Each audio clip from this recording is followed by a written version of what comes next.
Go inside the Crimson Tide. Tider Insider TV with Rodney Orr and Gary Harris.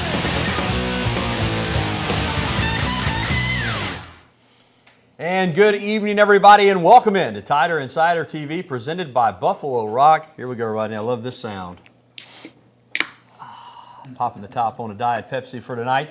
Alongside Rodney Orr from TiderInsider.com, I am Gary Harris, and we'll get to the Tide's success on the baseball diamond and the heartbreak on the softball field in just a moment. But first, another Crimson Tide basketball player is leaving the program.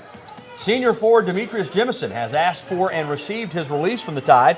The decision is thought to be directly related to playing time or a lack thereof. Jemison told reporters on Monday that he's leaving on good terms and there is no ill will towards anyone associated with the Alabama program. Now, he would have been a fifth-year senior. He was coming back from an Achilles injury. Coach Anthony Grant issued a statement on Monday afternoon wishing the Tide senior well. Jemison, as I mentioned, sat out last year with that Achilles. He's already completed his degree. But, Rodney, first it was Justin Knox, now Demetrius Jemison. So, obviously, these are two senior front court players that are leaving the program, so you do have to ask the question, at least from the outside looking in, what the heck's going on? Well, sometimes that happens, Gary. Anytime you have a new coach take over after that first season, sometimes even before the first season, you see a lot of transition, bringing his players into the program. We've seen that in football. We've seen it with Nick Saban. And again, I don't know how common it is in basketball as it is in football, but certainly it seems to be that's what's going on right now. Certainly, Anthony Grant does things a lot differently than Mark Godfrey did them, but in the short term, this is going to leave Alabama very thin across the front line. In the low post, you've got JaMychal Green, who is a good player but generously listed at 6'9", probably more about 6'7.5". Chris Hines, about the same height, and that's it. Tony Mitchell, 6'5", 6'6" wing player, could play down low if he had to. You got Jason Carter, a true freshman, coming in at 6'8". But other than that, Alabama is a team of wing and point guards. So you would think, at least, again, from the outside looking in, that this is going to be a team that's really going to turn up the heat, pressure people, try to play 94 feet, because in a half-court game, they just don't look that strong, at least on paper. Yep. Gary, you mentioned it. I think, obviously, this is going to probably be not only a small team, but a very quick team. And we will continue to follow Alabama basketball. There's still the possibility, too, that the Tide could sign another player for this upcoming class, maybe a junior college guy, prep school guy. Not saying that's going to happen, but it could. Certainly scholarships are available. Well, from a basketball player leaving to a gridiron star that's taking his act somewhere else, former quarterback Star Jackson said a few weeks back that he was planning to transfer, but he still might get an opportunity to play in Bryant-Denny Stadium, even though he's going somewhere else. Here's the deal. Jackson announced Monday his transfer destination, Georgia State. Georgia State slated to come to play in Tuscaloosa on November 20th next season. Another interesting twist, Jackson's new head coach will be a former Crimson Tide head coach, Bill Curry. Rodney, we said on the program a couple of weeks back that we thought Georgia State might be a destination. I think it's a good fit. A brand new program, a chance to grow with the program, and certainly Star Jackson has ability. Oh, no, there's no question. We talked about his athleticism throughout his career here at Alabama, as well as he's got a very strong arm. And, we watched him this spring. He seemed to develop, even though he had that time where he was suspended for 3 or 4 days. But he bounced back. Gary had a really good spring game, made some nice throws. And, again, he has an outstanding arm, and I think it's an opportunity for him to go in and probably start from the first day. Yeah, again, quarterback's a position. You can only play one at a time unless you do some special package. And Star Jackson caught in a little bit of a numbers crunch, but don't be surprised if he has a very fine career at Georgia State. We wish him well. Nice young man. Well, it's always talked about by Alabama fans, worrying about Nick Saban and how long he'll stay at Alabama. Well, today at the SEC meetings in Destin, which has become a huge media circus, Nick Saban told Cecil Hurd of the Tuscaloosa News this, quoting directly, "It's always a difficult decision to leave any place, and it is a decision I am never going to make again." Saban said that when asked about coaches moving from one job to another. Quoting again, "I am where I am. If they get a football team at Lake Burton, I might go there. Otherwise, I am where I am." Well, Rodney, we have always felt that this was going to be the last stop for Nick Saban on the head coaching ladder. He's 58 years old. He's already won a national championship here. He's going to have a chance to win some more.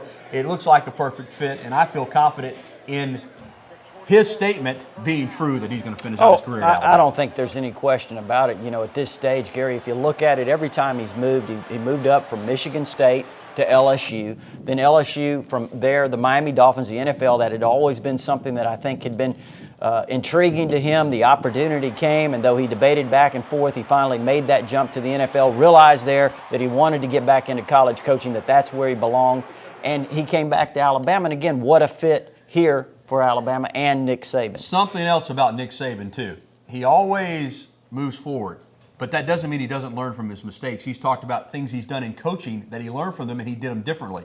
If he had it to do over again, he wouldn't leave LSU. But at the time, as you mentioned, that's a move he wanted to make to the National Football League. But he loves college coaching. This is where he believes that he's best suited to coach, and now he's back at Alabama. And just to add to what you said, he wants to stay here until he wraps it up. Well, again, what a combination. I think certainly with Nick Saban, I think Alabama has found a guy that can handle the program, so to speak. It's a very difficult job. We know that. And, you know, I remember when Dennis Franchione was here, he said he told me he had been a head coach for 30 years, and, you know, that you never know what to expect at a program like this, you know, the magnitude of it and the degree of the intensity of the program, the fans that follow it, and everything that's expected. And you know, you look at Nick Saban, he's suited perfectly for this program. Yeah, let's say this, 26 of his last 28, a national championship, an SEC championship, and you look on that depth chart last year, a lot of the two deep, still freshmen and sophomores. It's scary just where this program could go.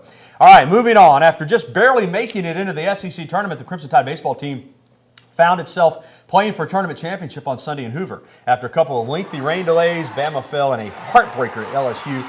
11-inning, one-run loss, 4-3.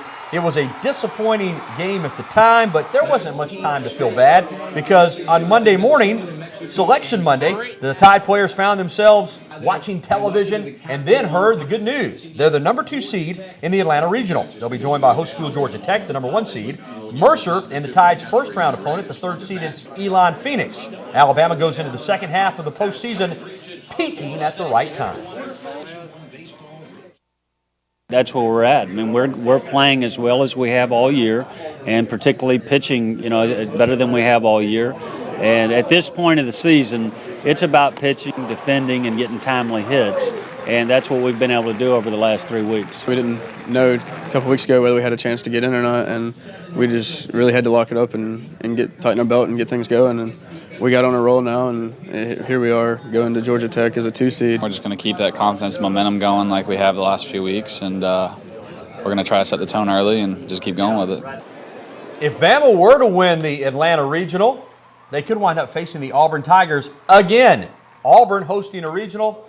As the number 1 seed, the winner of the Auburn Regional will play the winner of the Atlanta Regional in the Super Regional. So we might see Tide Tigers Part 5. But obviously before that, you've got to win your regional. Announced today by Mitch Gaspard that Nathan Kilcrease, Peanut, 5'6", gutty little right-hander, will start game 1 against Elon.